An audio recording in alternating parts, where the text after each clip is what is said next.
Y una de las circunstancias es justamente la vacancia. ¿Qué pasa cuando una cabeza coronada no tiene descendencia, no tiene hijos? Y Carlos intenta, se casa con una.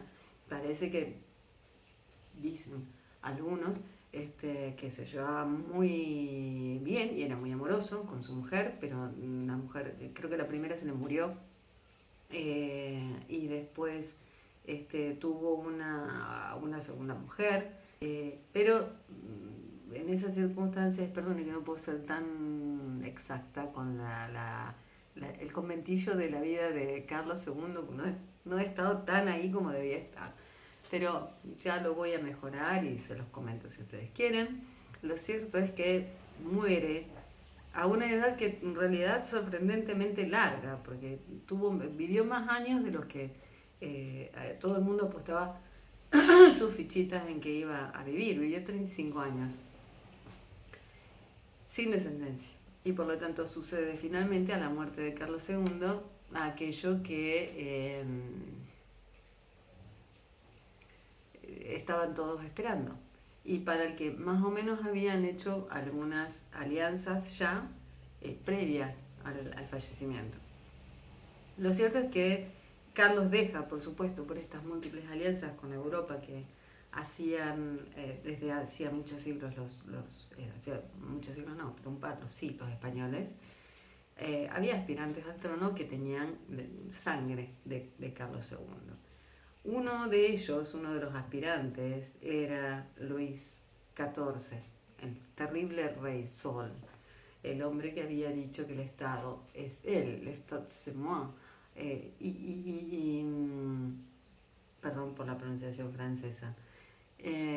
Pero este señor, que es el arquetipo del monarca absoluto, que gobierna, por supuesto, con asesores y todo lo demás, pero que considera un poder que no tiene recortes, porque incluso al no ser Austria ni ser español, adscriben a un pensamiento político de un origen del poder que es divino siempre, en todas las circunstancias, pero que no pasa por el tamiz del pueblo y por lo tanto no obedece a determinadas reglas.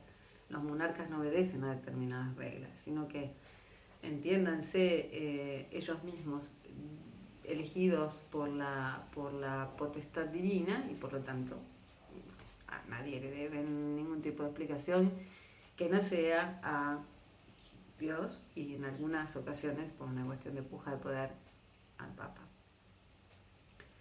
Entonces, volvemos. Luis XIV, el tremendo Luis XIV, es uno de los aspirantes, o aspiran no tal vez para él, pero sí para alguien de su familia, el trono de España, o por lo menos una buena parte de España. Otra que tiene aspiraciones por también alianzas de sangre es el emperador de Austria, Leopoldo I, porque los Austrias justamente son Habsburgos, o sea, son parientes de los Austrias españoles, los Austrias austríacos, los Habsburgos austríacos, que ustedes saben siguen siendo testas coronadas hasta el siglo XX.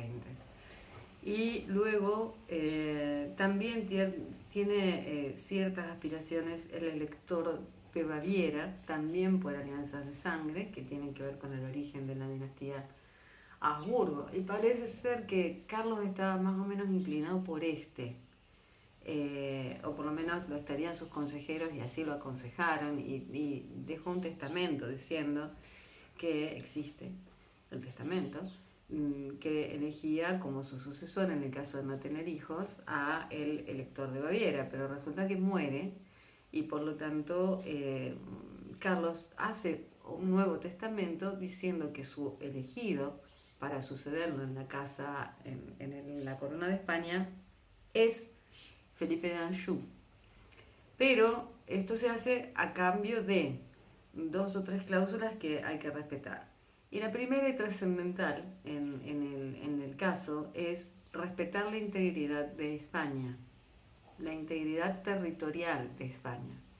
Ya se sabía que de llegar a un acuerdo, y parece ser que se habían reunido en Londres emisarios sobre todo de Inglaterra y de Francia, que la idea era repartirse España como si fuera una torta frita. Ya siempre decimos que parece una torta frita, bueno, pues se le iban a partir. Entonces, en previsión de esto, que era un secreto a voces, como suele decirse, es que Carlos dice, bueno, se lo dejo a Felipe de Anjou, ¿no? Felipe de Anjou, ¿quién es? Felipe de Anjou es el segundo hermano del Gran Delfín. El Gran Delfín es aquel príncipe, en Francia se llaman los delfines, los príncipes delfines, que es el que espera ser coronado. Por lo tanto, es nieto de Luis XIV y es uno de los señores más importantes de su país. Bien, dice Carlos, a Felipe de Anjou, pero con la condición de que si es rey de España, sea rey de España. Y no que vaya a suceder que luego España quede como un anexo de Francia, que encima están físicamente pegadas, con lo cual era posible decir, a ver, el imperio francés, pues no, el imperio francés no, es el rey de España, va a ser el rey de España, con el territorio como España lo tiene en la actualidad, con las colonias, por supuesto, de España, en las que se han suscrito estrictamente los pactos de vasallaje, pero rey de España y ninguna otra cosa. Y parece ser que Luis XIV da el sí a esto y muy poquitito tiempo después Carlos muere. Por supuesto, no hay una aceptación pacífica de esta decisión de Carlos y Europa se alza en guerras, y se alza en guerras ni por 1, ni por 2, ni por 3 meses, está en guerra por unos cuantos añitos, no me acuerdo bien si llega, pero no está lejos de la década, donde recoge como la guerra de la sucesión española, y bien, estos contendientes forman básicamente dos bandos. En uno está el rey de Francia, que pugna por los derechos de su nieto, y en el otro